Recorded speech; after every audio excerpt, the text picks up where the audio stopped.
Nursery class Urdu में हमारे पास next है सरगर्मी। ओके क्लास, सरगर्मी में सवाल हमारे पास है अगला हर्फ लिख के। ओके क्लास, ये हुरूफ मैंने आपको दिए हुए हैं, इसके बाद जो हर्फ आता है वो आपने मुझे बताना है और मैंने बोर्ड पे लिखना है। ओके क्लास, अलीफ के बाद क्या आता है क्लास?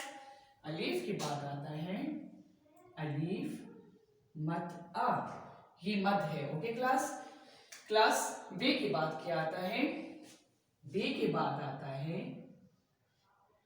पे, पे आता है। ओके क्लास, ते के बाद क्या आता है क्लास? ते के बाद आता है टे, टे, टे के ऊपर क्या होता है? छोटा सा त्वी, और पी के नीचे 3 नक्ते। ओके क्लास, से के बाद क्या आता है? से के बाद आता है जीम, जीम के पेट में एक नुक्ता आता है, जीम। ओके, चे, चे के बाद यहां क्या आता है? हे आता है,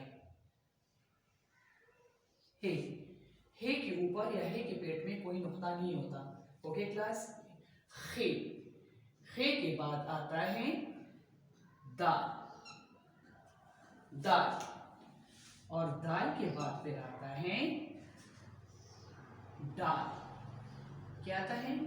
डाल। ओके क्लास, आपने ये अच्छे से कॉपी में लिख के मुझे क्या करना है? चेक करवाना है। ओके क्लास, और अच्छा सा काम आपने करना है। अल्लाह हाफिज़ नर्सरी क्लास।